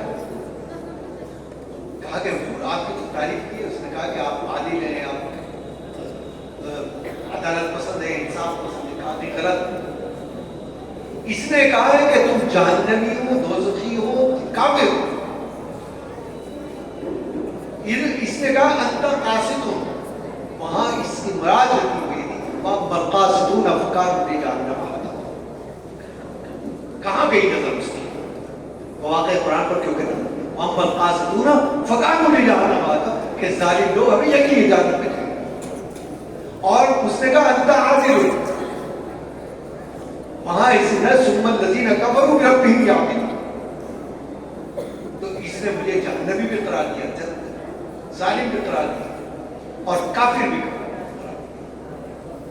یہ عربی زبان کی خصوصیت. تو اس کی بہت ساری خوبیاں ہیں. تو بہرحال خفیف بتا رہی عرب لسان یہ اس کی خوبی ہے کہ عربی زبان یہ بولنے میں بے حیا. جب آدمی بولتا ہے تو بے حیا, قرآن پڑھتا چلا جاتا ہے. دوسرے ثقیل اداری بالمیزان. ہمارے ذہن کے اندر ایک چیز موجود ہوتی ہے کہ جب ہم کسی چیز کا نام لیتے ہیں تو ہمارے ذہن کے محافظ خانے سے وہ نکل کے سطح پر آ جاتا ہے. یہ اللہ کا نظام. مثلا اگر میرے سامنے کوئی پانی کا نام لے گا تو پانی تمام خوبیوں کے ساتھ میں ہمارے ذہن کے سطح پر آ جائے گا کہ پانی یہ ہوتا ہے. تو جب میزان کا لفظ آیا, تولنے کا لفظ آیا, تو لام اعلیٰ کیا تصور آئے گا؟ ترازو. کہ ترازو. تو ترازو دو طرح کی ہوتی ہے تولنے کا. ایک ہے مادی چیزیں. مادی چیزوں کے کہ جتنا ہجوم بڑھتا چلا جائے گا اتنا اس کا وزن بڑھتا ہے, اور اس کا معیار کہ وہ کلو, 10 کلو, من, 2 من, ton, 2 ton, 1000 ton, lakh ton ہجوم بڑھتا چلے جائے. اور آج جدید دور کے اندر ایسے بھی آلات ہیں کہ وہ پہاڑ کے تخمینہ وزن کا بھی تخمینہ کر دیں. لیکن کیا دنیا میں آج تک کسی انسان کے ذہن میں کسی ایسی ترازو کا تصور ہے کہ جو زمین و آسمان کا وزن رکھے, پوری کائنات کا نہ اس کو بتایا جا سکتا. تو لفظ میزان آئے تو میزان سے ہمارا ذہن منتقل ہوا کہ اعمال کا وزن کیا جائے, اعمال کو جسم دیا جائے. کیسے ہوگا؟ کیونکہ طرح سے عالم غیب کی چیزیں جس طرح سے جنت ہے، جس کے بارے میں فرمایا محمد رسول اللہ صلی اللہ علیہ وسلم نے کہ ما لا عین رأت ولا اذن سمعت ولا خطر على قلب بشر، کہ جنت کو نہ کسی نے دیکھا، نہ کسی کان نے سنا، نہ کسی دل کو اس کا سنا۔ تو لہذا ہم یہ سمجھ سکتے ہیں کہ وہ میزان کہ منزع الموازین القسط یوم القیامہ، اور یا موازین لے کر آئے، تو اس کی نوعیت کیا ہوگی؟ یہ کہ ہمارا اعتقاد اور یقین ہے کہ وزن اعمال ومن یعمل مثقال ذرۃ خیر یرہ ومن یعمل مثقال ذرۃ شر یرہ، وہ ذرا سی چیز کا بھی وزن کرے اور پہاڑوں کو، پوری کائنات کا بھی وزن کرے، زمین و آسمان کا وزن کرے، لیکن اس کی حقیقت کیا ہوگی وہ صرف اللہ ہی کو معلوم ہے۔ ہم صرف اس کی حقیقت کو جانتے ہیں جس کی جناب محمد رسول اللہ صلی اللہ علیہ وسلم نے ہمارے سامنے حقیقت ہے، اس میں ہم اپنی عقل سے کوئی چیز نہیں۔ تو لہذا وزن دو طرح کے، ایک مادی وزن ہے جس کا وجود پڑے گا تو وزن بڑھ جائے گا، ایک ہے مانوی وزن کہ جتنی خفیف ہوگی چیز اتنی ہے وزندار ہوگی چیز۔ ہمارا جسم 60 70 80 100 کلو کا ہے کیونکہ یہ مادی، لیکن ہماری روح دو چیزوں سے فرق ہے، ایک روح ہے ایک جسم، وہ مانوی چیز ہے لیکن وزن کس کا زیادہ ہے؟ کیونکہ اس وزن کی تو حقیقت اتنی ہے کہ جہاں روح نے ساتھ چھوڑا ورنہ مٹی کے نیچے دبا گیا، تو ثقیل تعریف المیزان۔ اب اے سبحان اللہ وبحمدہ سبحان اللہ، اس میں 4 الوہیت کے مقامات بیان ہیں۔ لفظ سبحان کے سبحان کے تنزیہ کہ اللہ کی پاکی بیان کہ وہ ہر عیب سے، ہر کمی سے، ہر نقص سے، ہر قبل سے، ہر تقصیر سے برتر ہوا، اس پر اعتقاد کہ جتنے عیوب ہیں وہ انسانی ہیں اور جتنے محاسن ہیں اس ہر چیز ہے۔ اور قرآن کریم نے اس تنزیہ کو مختلف پیراؤں میں بیان کیا۔ لا تأخذہ سنۃ ولا نوم، نہ اسے اونگ آتی ہے نہ اسے نیند آتی ہے، کیونکہ نیند کا آنا یا اونگ کا آنا جو ہے وہ کمزوری کی علامت ہے، طاقت کی علامت ہے، اور اللہ تعالیٰ نے طاقت سے کیا میں کہ لا یزل ربی ولا ینسیٰ، نہ وہ بہکتا ہے نہ وہ بھولتا ہے، کیونکہ بھول جانا یا بہک جانا وہ بشری حوالی سے۔ سبحان اللہ حین تمسون وحین تصبحون، کہ پاک ہے وہ ذات ان تغیرات سے، کہ یہ صبح سے شام کا ہونا، شام سے صبح کا ہونا، دن سے رات کا ہونا، رات سے دن کا ہونا، یہ تغیر، یہ فنا ہونے کے علامت ہے، کیونکہ ہمارے اندر تغیر ہم ہر لمحہ ہر سال اپنے انجام کی طرف بڑھ رہے ہیں، فنا کی طرف بڑھ رہے ہیں، یہ دنیا بھی فنا کی طرف آگے بڑھ رہی ہے، یہ صبح و شام ہے، یہ اس کی علامت ہے کہ یہ تغیرات یہ فنا ہوتا ہے، لیکن اللہ کی ذات جو ہے تو مختلف پیراگراف سب پہ حصہ رکھتا ہے، سب کو یونٹ دائیں آپ سماوات کی، تو اللہ کی تنظیم ہے، یہ پہلا مقام الوہیت ہے۔ دوسرا وبحمدہ، کہ تمام تعریف، تمام توصیف، تمام البتہ وہ جو ہے وہ اللہ کی ہے۔ ظاہر ہے کہ تعریف اور توصیف جو ہے وہ کمالات اور اختیارات، تو سارے اختیارات بھی اسی اور سارے کمالات بھی، یہ کائنات کے اندر جتنے کمالات میں نظر آتے ہیں یہ اللہ تعالیٰ کے کمالات کا عکس اور پڑتا ہے جو نظر آتا ہے، وہ تو کمالات کا موقع ہے۔ اور لو کن فیکون، یہ جو کن فیکون یہ اللہ تعالیٰ کی وہ صفت اختیار ہے کہ ادھر اسے ارادہ کیا ظاہر اور ادھر وہ چیز ہو گیا، تو یہ اختیار برتر۔ پھر ظاہر ہے کہ جس کے پاس اختیار ہے، جس کی تعریف ہے، جس کی تنزیہ ہے، مقام کبریائی کس کے پاس، کس کے لیے مقام کبریائی؟ وَلَهُ الْكِبْرِيَاءُ فِي السَّمَاوَاتِ عَالِمُ الْغَیبِ وَالشَّہَادَةِ الْکَبِیرُ الْمُتَعَالِ، تمام عظمتیں اسی پر جا کر ختم ہوئی، اور عظمتوں کا منبع اور مصدر جو ذات ہے، اور اس کا اعلیٰ ترین مقام ہے، وَالْأَوَّلُ وَالْآخِرُ وَالظَّاهِرُ وَالْبَاطِنُ، اول ہے وہی آخر ہے, وہی ظاہر ہے. اس کے بارے میں امام راضی رحمہ اللہ نے بڑا عجیب قول لکھا ہے, بڑا فکر انگیز. وہ فرماتے ہیں کہ یہ اللہ تعالیٰ کی عظمت کا وہ عظیم الشان اور خطرناک ترین وہ مقام ہے کہ اس وادی میں قدم رکھنے کے لیے وہ عالم قدم رکھ سکتا ہے کہ جس کے علم میں سمندروں کی گہرائی اور پہاڑوں جیسی استعمال. ورنہ اعلم ان هذا المقام مقام ثابت اور عمیق کہ یہ وہ مقام ہے کہ جو نہایت گہرا ہے, نہایت خطرناک ہے. بس یہ سمجھو کہ تلوار کی دھار پر پاؤں رکھا. اب سوال پیدا ہوتا ہے کہ قرآن کی تمام کے لیے آیا تو جناب محمد رسول اللہ صلی اللہ علیہ وسلم نے اس خطرناک مقام سے گزارنے کے لیے آپ نے ایک دعا, اور دعا کے آخر میں اس سے گزرنے کہ اللہم انت الاول فلیس قبلک شیء, اللہم انت الآخر فلیس بعدک شیء, اللہم انت الظاہر فلیس فوقک شیء, اللہم انت الباطن فلیس دونک شیء. اے اللہ آپ ہی اول ہیں, آپ سے پہلے, آپ ہی آخر ہیں, آپ کے بعد کوئی, آپ ہی ظاہر ہیں, آپ کے اوپر کوئی, اور آپ کی باطن ہے, آپ کے خلاف. بس یہ گزر. تو یہ ایک بڑا, یہ اللہ کی عظمت کا وہ. تو تنظیم بھی آ گئی, تحریر بھی آ گئی, تحمید بھی آ گئی, تکبیر بھی آ گئی, تمجید بھی آ گئی, کبریائی بھی آ گئی. جب ان تمام مقامات سے گزر گئے اب پہنچے آپ اللہ کی وحدانیت و توحید. گویا توحید تک پہنچنا جو ہے وہ ایسا نہیں ہے کہ ایک آدمی توحید. وہ لوگ قومیں, بہت سی قومیں توحید کے دعوے کے ہم واحد ہیں, لیکن کیونکہ وہ اس کے قائل ہیں تو لہٰذا ان کے توحید کا دعویٰ جو ہے وہ غلط اور پرفیکٹ نہیں. تو بھارت آپ نے دیکھا کہ امام بخاری رحمہ اللہ نے مادہ شریعت سے شروع کیا, دنیا سے شروع کیا, اور تمام مراحل سے گزارتے ہوئے آپ کو لا کے کہاں پہنچایا, بارگاہ رب نے پہنچا دیا.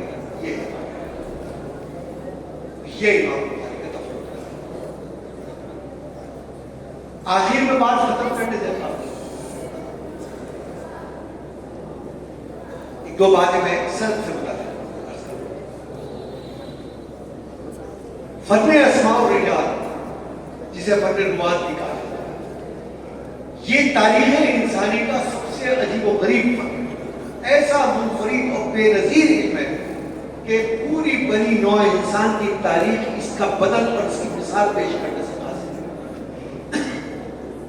کیونکہ دنیا کے اندر کوئی علم آج تک نہ کبھی آیا ہے نہ آئے گا ایسا علم کہ جس کا مقصد صرف ایک شخصیت کی اقوال, افعال, اعمال, احوال, کیفیات, نشست و فرقات, ادا و انداز کو اس طرح سے محفوظ کرنا کہ تمام شک و شبہ سے بالاتر ہو کر شمس نیمروز کی طرح سے اس کو منور کر دینا کہ یہ بات جناب محمد رسول اللہ صلی اللہ علیہ وسلم سے ثابت ہے یا نہیں ہے. یہ دنیا کی اقوام و ملل اس کی عظیم پیشکش. دنیا میں بہت سی قومیں ایسی آج بھی ہے کہ جن میں ماننے والوں کی تعداد جناب محمد رسول اللہ صلی اللہ علیہ وسلم کے ماننے والوں سے ہر دور کے اندر زیادہ ہے. جیسے حضرت موسیٰ علیہ السلام, موسیٰ علیہ السلام کو ماننے والے ہر دور کے اندر نبی کریم علیہ السلام سے ماننے والوں سے زیادہ ہے. وجہ اس کی یہ ہے کہ ان کو تینوں قوم ہیں, مسلمان بھی مانتے ہیں, عیسائی بھی مانتے ہیں, یہودی بھی مانتے ہیں. حضرت ابراہیم علیہ السلام ان کو مسلمان بھی مانتے ہیں, یہودی بھی مانتے ہیں, عیسائی مانتے ہیں. لیکن ہم اگر مانتے ہیں تو ہم اصول قرآن اعتقاد کے درجے مانتے ہیں. جان فرق بین احد من الرسل, ہمارے نزدیک کوئی فرق نہیں. لیکن ان کی یہ ہے کہ اگر وہ حضرت موسیٰ کو مانے تو آگے ادھر ادھر نہیں چھوڑے. لیکن اتنی کثرت یعنی عددی کثرت کے باوجود اگر آپ عیسائیوں سے یہ کہیں کہ اپنی 2500 سالہ تاریخ سے ایسے افراد بتاؤ کہ جنہوں نے نبی کریم علیہ السلام کو، جنہوں نے تمہارے نبی کے اقوال کو جمع کیا ہو، تو وہ 10 20 50 سے زیادہ پیش کیا، اور سواری سمجھ میں نہیں آئے، لیکن اگر کر بھی دیا تو وہ 10 20 100 سے زیادہ، اور اخبار اگر محرم بھی لگا جائے جس کے اندر تحریف کر دی جائے وہ بھی لگائے تو 100 200 سے زیادہ، لیکن یہاں 5.5 6 لاکھ ایسے افراد، ایسے راویوں کا مجموعہ اور انسائکلوپیڈیا اور دائرۃ المعارف جمع کر دیا، اور یہ نہیں کسی کے نام کہ یہ راوی پیدا کا، اس کا قبیلہ کیا ہے، اس کا وطن کیا ہے، اس کا پس منظر کیا ہے، اس کی کنیت کیا ہے، اس کے اساتذہ کون ہے، اس کے اساتذہ کی اس کے بارے میں رائے کیا ہے، تلامذہ کون ہے، تلامذہ کی رائے کیا ہے، معاشرے کے اندر اس کا مقام کیا ہے، لوگ معاشرین کی رائے کیا ہے، اس کی حفظ کی امانت کی دیانت کی صورت کیا ہے، یہ جس راوی سے روایت کر رہا ہے اس کے اور اس کے درمیان زمانی اور مکانی فاصلہ کی کرے تاکہ یہ معلوم ہو سکے کہ اس سے ولایت نہیں، تمام اعمال کو جمع کر دینا ایک منفرد ہے۔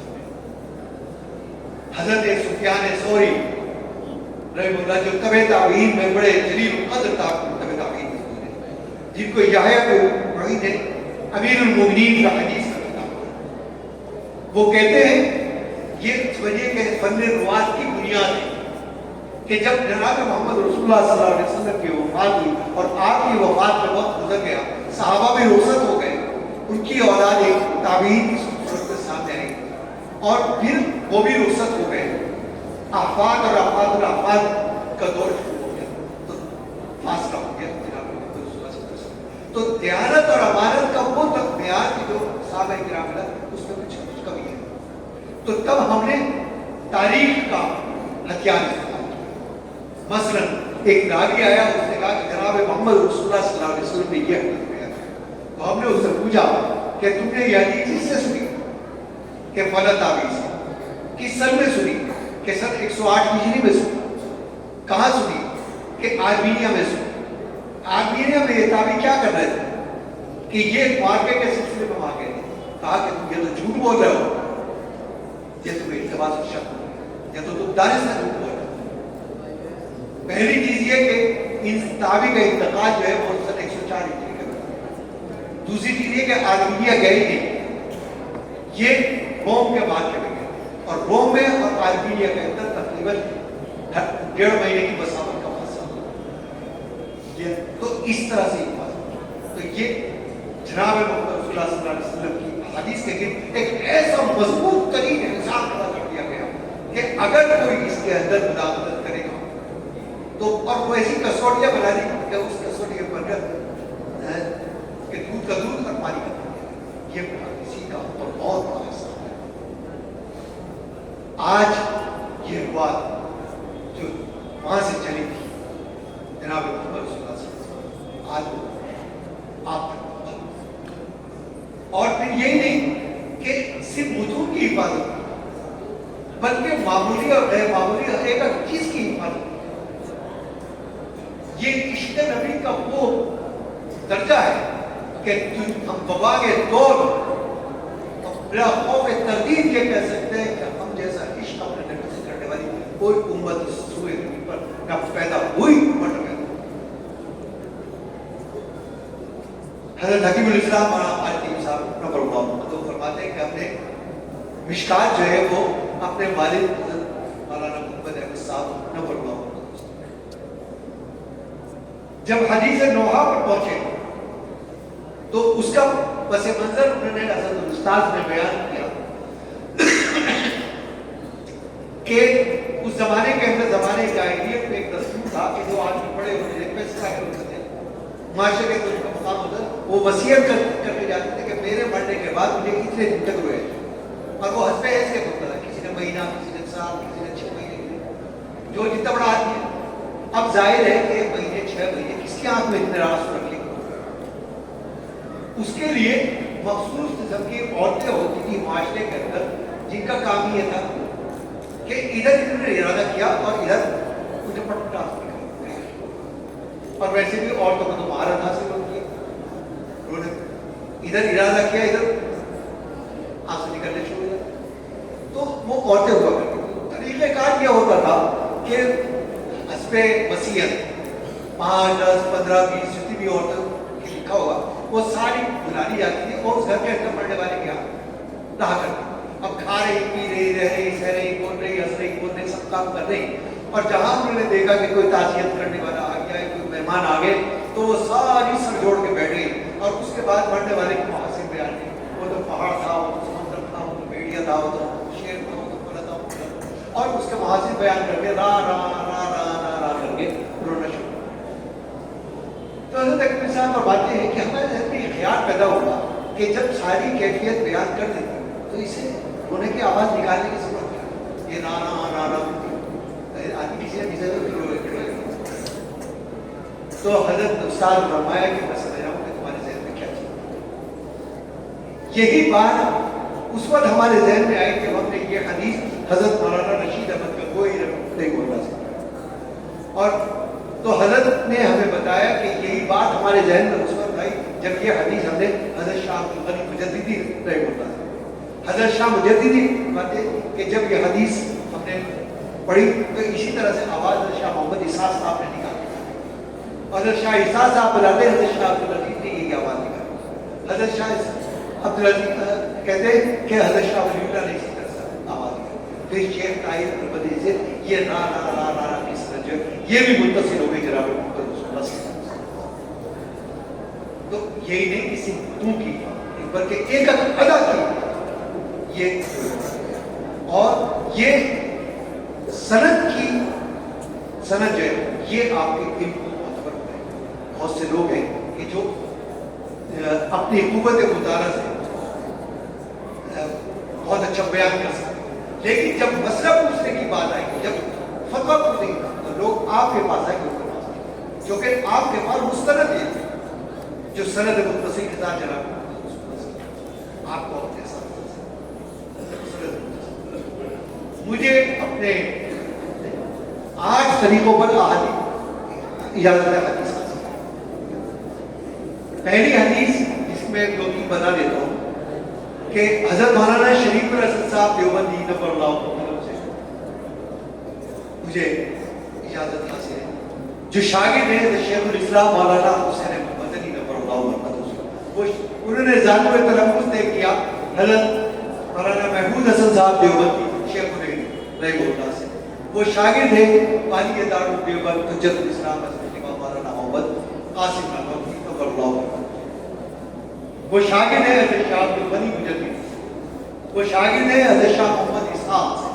وہ شاگرد ہیں حضرت شاہ عبد العزیز سے, اور وہ حضرت شاہ والد حضرت شاہ ولی اللہ سے, اور حضرت شیخ طاہر البندی سے یہ سند متصل ہو گئی جناب محمد رسول اللہ صلی اللہ علیہ وسلم. ایک اپنے والد حضرت محمد سالم صاحب سے مجھے حاصل ہے, اور وہ حضرت دادا محترم حضرت مولانا صاحب سے ہوتی ہوئی اسی سند سے وہ اوپر چلی گئی. ایک مرتبہ میں اپنے والد محترم کے ساتھ عمرے پر جانا ہوا, جدہ میں معلوم ہوا کہ یہاں کے بڑے محدث ہیں, ان کی عمر 113 برس تھی. ان کا نام تھا شیخ محمد شیخ عبداللہ نام, تو ان کی عمر 113 برس تھی. حضرت والد صاحب نے کہا کہ ان سے اجازت حدیث حاصل کی جائے. ان سے وقت لیا گیا, بڑا انہوں نے روایتی انداز سے عربوں کا جو روایتی انداز ہے استعمال کرنے کا لگے ہوئے, اور حضرت کی پیشانی چھوڑی. تو کہا کہ پہلے آپ اپنی سند بتائیں. حضرت والد محترم نے اپنی سند بتائی تو کھڑے ہو گئے, پیشانی چھوڑی. کہا کہ آپ کی سند بہت عالی ہے, آپ پہلے ہمیں سند. تو حضرت والد صاحب نے ان کو سند دی, پھر ہم نے اسی طرح سے لیسٹر انگلینڈ کے ایک شہر میں معلوم ہوا کہ گجرات کے ایک صاحب ہیں مولانا محمد امین صاحب ناشپور, ان کے پاس صرف ایک واسطے سے سند تھے حضرت مولانا محمد قاسم نانوتوی. ہمیں حیرت ہوئی کہ اس زمانے کے اندر کون سا بات صرف ایک واسطے سے سند حضرت نانوتوی سے بھی نہیں. تو گئے ان کے بعد انہوں نے بتایا کہ جب میں نے دارالعلوم دیوبند میں داخلہ لیا تو میری عمر اس وقت 17-18 اور جب اس زمانے کے اندر ایک استاد ہوا کرتے تھے مولانا عبدالرحمان صاحب ہمرو آگے، ان کی عمر تقریباً 80-85 کے قریب. تو یہ جو 80-85 اور 20 کا فاصلہ ہے، یہ کٹنے کے بعد وہ شاگرد تھے، ان کو سند حاصل کی جناب محمد قاسم صاحب.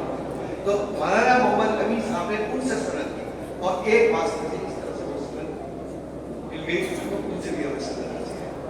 بہرحال اس طرح سے وہ 8 سندیں ہیں. انشاءاللہ اور اسماعیل آپ کو بھیج دیں گے، بھیج دیں گے، اس سے مل جائے گی. میں آپ کو تمام 8 سندوں سے اجازت حدیث دیتا ہوں. اللہ تعالیٰ آپ کے علم میں، آپ کے عمل میں بے شمار برکت عطا فرمائے. آخر دعوانا الحمدللہ. بسم اللہ الرحمن الرحیم. اللهم صل علی سیدنا محمد وعلی آل سیدنا محمد وعلی آلہ وصحبہ وسلم اجمعین. ربنا آتنا فی الدنیا حسنة وفی الآخرة حسنة وقنا عذاب النار. ربنا لا تزغ قلوبنا بعد إذ هديتنا وهب لنا من لدنك رحمة إنك أنت الوهاب. اللهم إنك أنت السلام ومنك السلام وإليك يرجع السلام. ربنا حينا بالسلام وأدخلنا الجنة بدار السلام. تبارك ربنا وتعالى يا ذا الجلال والإكرام. اللهم اهدنا فيمن هديت وعافنا فيمن عافيت وتولنا فيمن توليت وقنا شر ما قضيت فإنك تقضي ولا يقضى عليك ولا يعز من واليت. تبارك ربنا وتعالى نستغفرك ونتوب إليك. اللهم وقنا عذابك يوم تبعث عبادك. اللهم نجنا من الفتن ما ظهر منها وما بطن. اے اللہ ہم پر رحم فرما. اے اللہ ہماری دعاؤں کو قبول فرما. اے اللہ اپنا فضل فرما. اے اللہ ہمارے ایمانوں کی حفاظت فرما. اے اللہ جان مال عزت آبرو کی حفاظت فرما. اے اللہ ہدایت عطا فرما. اے اللہ نور عطا فرما. اے اللہ ہمارے مدارس کی، ہمارے مساجد کی، ہمارے معاہد کی، ہمارے علماء کی، ہمارے طلبہ کی اور عامت المسلمین کی حفاظت فرما. اے اللہ ہر قسم کے شرور و فتن سے حفاظت فرما. اے اللہ حاسدین کے حسد سے حفاظت فرما. اے اللہ رحم فرما. اے اللہ ہماری نسلوں کی حفاظت فرما. اے اللہ ہمارے ایمانوں کی حفاظت فرما. اے اللہ جو ہمیں بیمار ہیں ان کو صحت کاملہ عاجلہ مستمرہ عطا فرما. اے اللہ جو پریشان حال ہیں اے اللہ اپنے خزانہ غیب سے ان کی پریشانیوں کو دور فرما دے. اے اللہ جو ہمیں جا چکے ہیں ان کو آرائے میں مقام قریب عطا فرما. اے اللہ اس ادارے کے بانیوں نے اور ان کے آباء و اجداد میں اے اللہ سب کو آرائے میں مقام قریب عطا فرما. اے اللہ ان کی نسل میں اصول سے لے کر فروع تک تمام کو اپنے شاعر نشان اے اللہ اجر عطا فرما. اے اللہ حضرت مولانا احمد اللہ صاحب، حضرت مولانا عبد اللہ صاحب اور تمام اہل خانہ اور تمام مدرسین، تمام کارکنان اور تمام طلبہ کی اے اللہ علم نافع عطا فرما. اے اللہ حفاظت فرما. ہر طریقے پر عافیت عطا فرما. اے اللہ خیر عطا فرما. اے اللہ ایمانوں کی حفاظت فرما. ہدایت عطا فرما. اے اللہ اتباع رسول اللہ کی توفیق عطا فرما. اے اللہ اپنی مرضیات پر چلنے کی توفیق عطا فرما. اے اللہ اپنا رحم فرما. اے اللہ اپنے نور عطا فرما. اے اللہ اپنا فضل فرما. اے اللہ ہم بہت گناہگار ہیں. اے اللہ بہت سیاہکار ہیں. اے اللہ تیرے نبی کے امتی ہیں. اے اللہ آپ کو اپنے حبیب پاک کا واسطہ ہماری دعاؤں کو قبول فرما. اے اللہ یہ آپ جانتے ہیں کہ اس ملبے کے اندر بہت سے لوگ مستجاب الدعوات ہیں. اے اللہ آپ کو ان کی نیکیوں کا واسطہ ہماری دعاؤں کو بھی قبول فرما دے. اے اللہ ان کے واسطے سے ہماری بھی مغفرت فرما. اے اللہ فضل فرما. ربنا تقبل منا انك انت السميع العليم. ربنا تقبل منا انك انت السميع العليم. ربنا تقبل منا انك انت السميع العليم. سبحان ربك رب العزة عما يصفون وسلام على المرسلين والحمد لله رب العالمين برحمتك يا ارحم